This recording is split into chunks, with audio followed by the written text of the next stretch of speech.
Hi guys, and welcome back to my channel. If you are new, my name is Heather and I am the owner and author behind townsendhouse.com, where I help you implement systems and strategies in order to overcome the chaos and cultivate simplicity in your home and homeschool.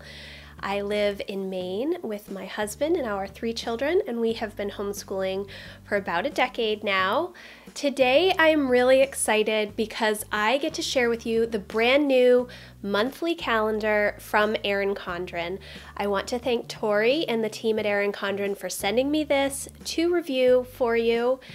I have been using what used to be called the Deluxe Monthly Planner and now is just the Monthly Planner since January of 2015 for content planning for my website.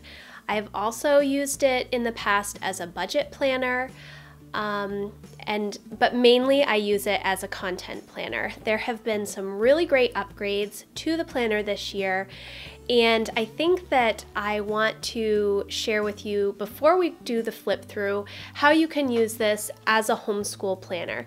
Now, like I said, you can get this either in the 7x9 size or in the 8.5x11 size. Now, the 8.5x11 is like the size of the teacher planner. I think this monthly planner would work perfectly as a homeschool planner for the purpose of planning from behind. I did a video on planning from behind, what it is and how to go about doing it, and I will leave a link for that.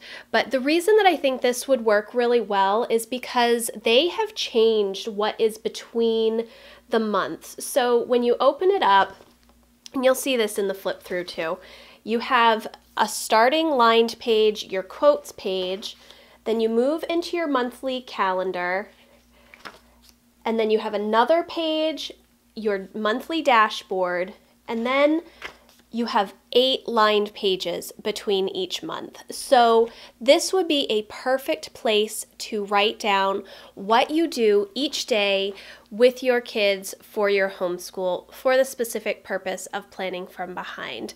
Or it would work really well if you only had maybe 1 or 2 children that you needed to plan for that were close in age, and you can combine them in different subjects. I think that this would work really well for planning from behind.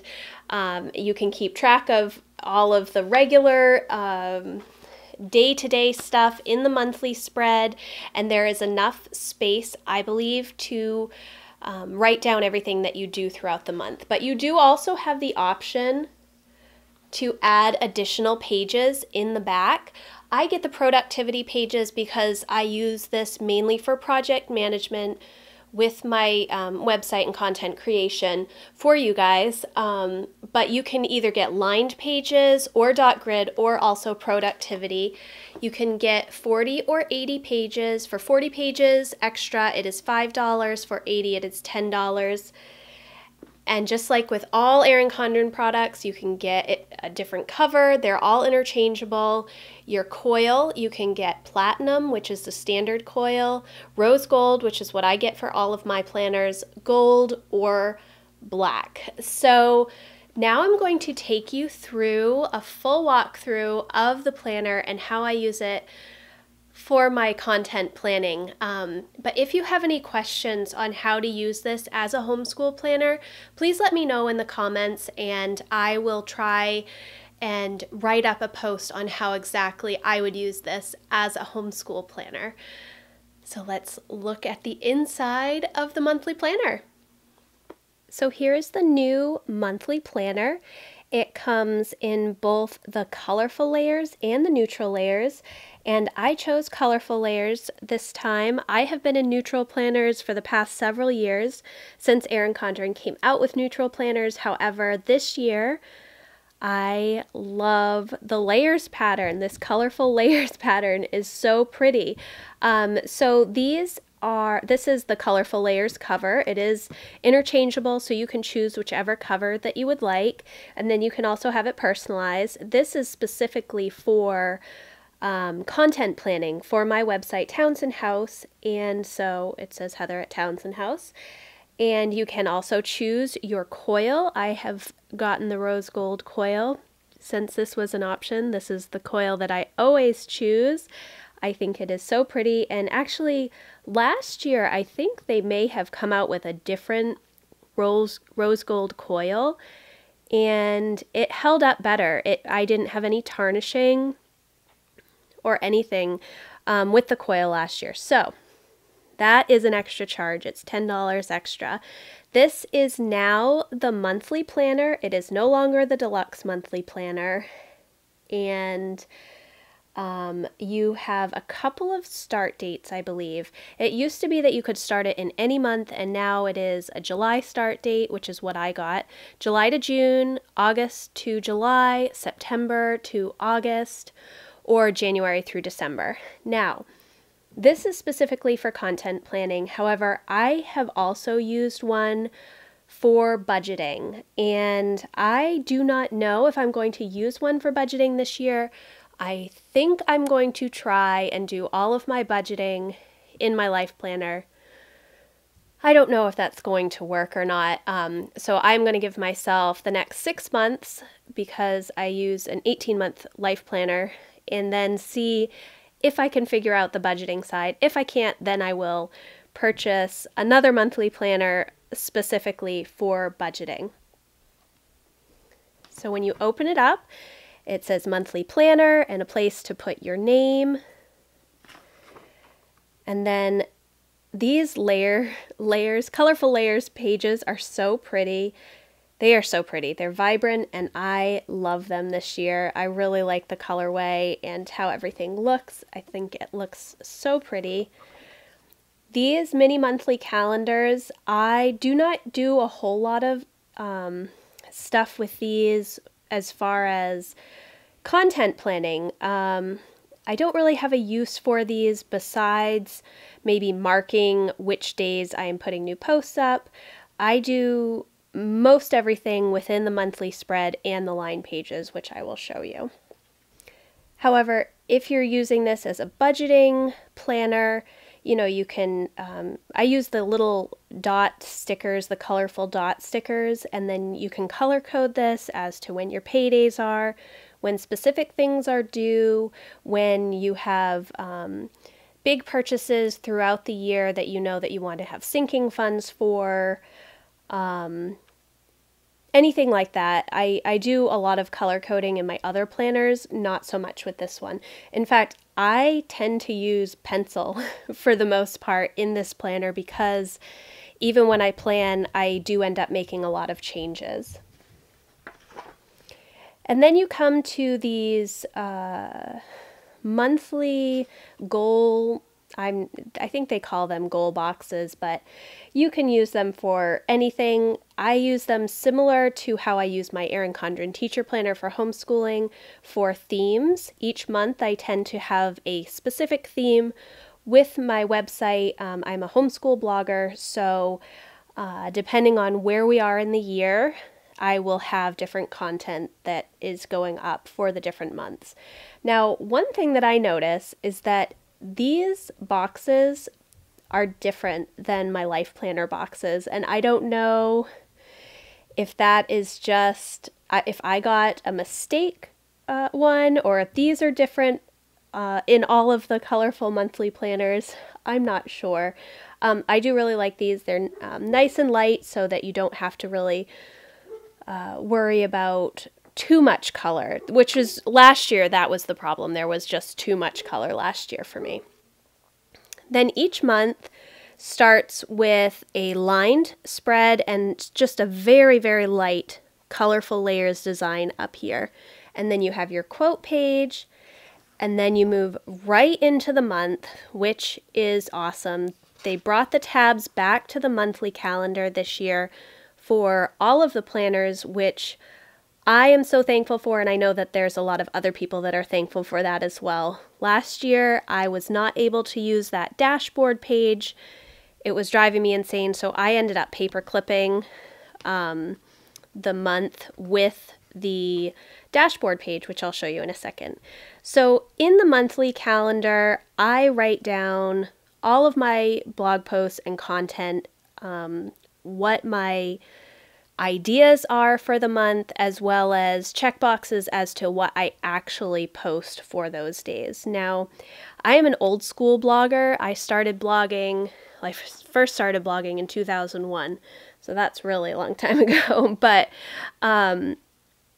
it used to be that you just post as much as possible. And I still tend to post a lot of content on my blog because it is a way for me to process a lot of things going on, as well as hopefully help other homeschool moms. So I tend to have a lot of content ideas throughout each month. I write them down so that when I have my writing time, I like to do a lot of batch writing in the morning. And so I can look at my calendar and see the different ideas that I have and then work on those ideas. It helps. It's almost like writing prompts. So I come up with my ideas, and then when I am having time, dedicated time for writing, I will sit down and look at the different ideas and see which ones jump out to me. And then based on that, that is how I end up setting up where things will go for when I post.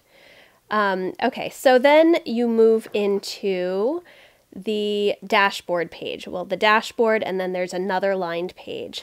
And I have no idea how I'm going to use this page this year. I think I will probably use it for some sort of tracking. I'm not entirely sure. I know that I usually need 2 pages to keep track of my analytics information. So I do Google Analytics for both my website and for my YouTube channel. And so I will go through and see which posts were popular, how many page views, all of that sort of information. So I probably will not keep that here, but this might be a good place to keep any income that I have received for the month. I think I might keep track of that here.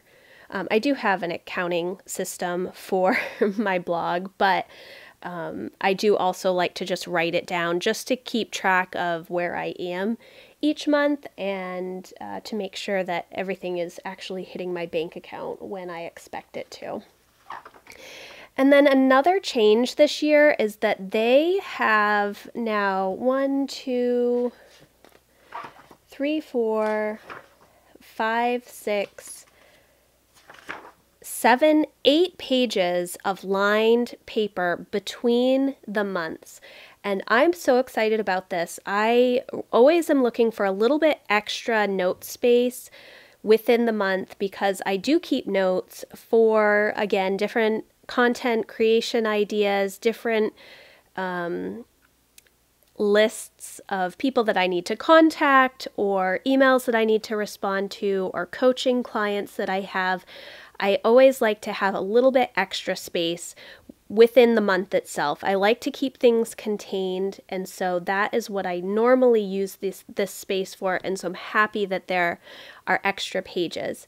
Now, when I first heard that they were going to do extra pages between the months, I still thought that they were going to have some lined pages at the end, and they do not. They have these are the June monthly pages, notes pages, and then it goes to the 2022 future planning calendar spread, and then it goes into my productivity pages, which is an extra charge. You can add on up to 80 pages of either lined paper, dot grid, or the productivity pages. And I chose the productivity pages because I do a lot of projects with my website and YouTube content, and so this is a good system for me. But I was expecting to have another 20 pages of lined paper back here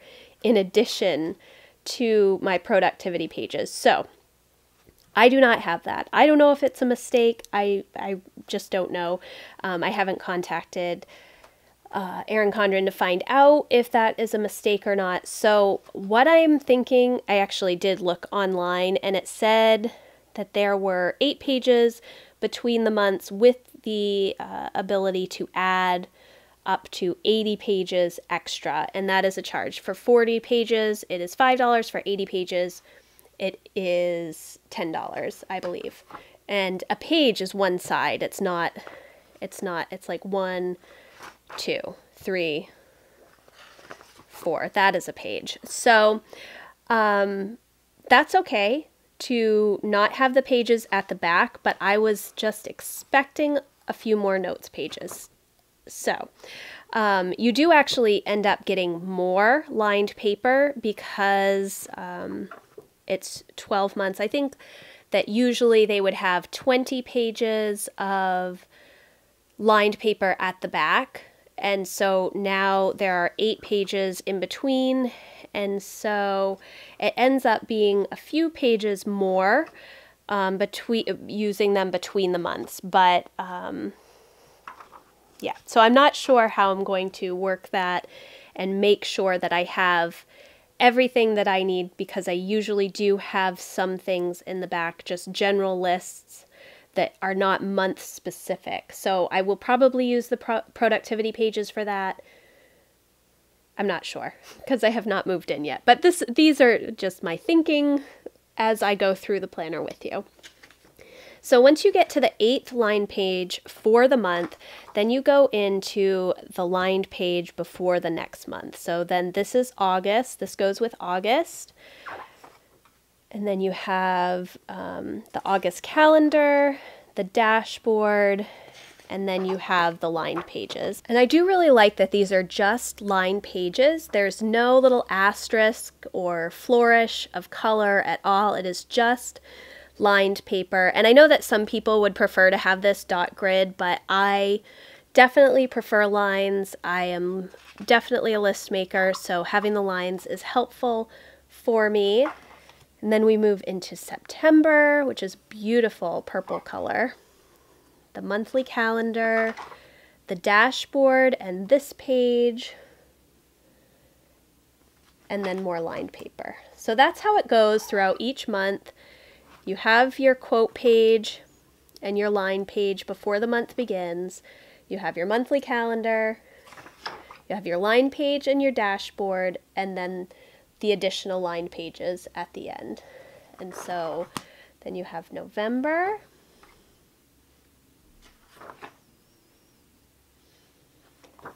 and then December, which I love this green. This, the lighter green is like my favorite color of all time. So although it's a little odd to see it as a December color, I think it's been this color for a couple of years, but I have been in the neutral, like I said, so it's different, but I love it. It's so pretty. January.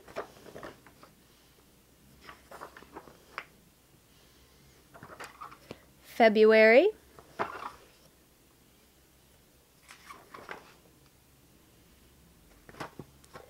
March.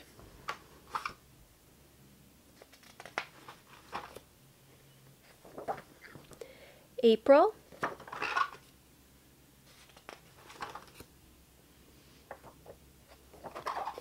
May, and the peach is my least favorite, but you know, I like it a whole lot more in the colorful than I did in the neutral.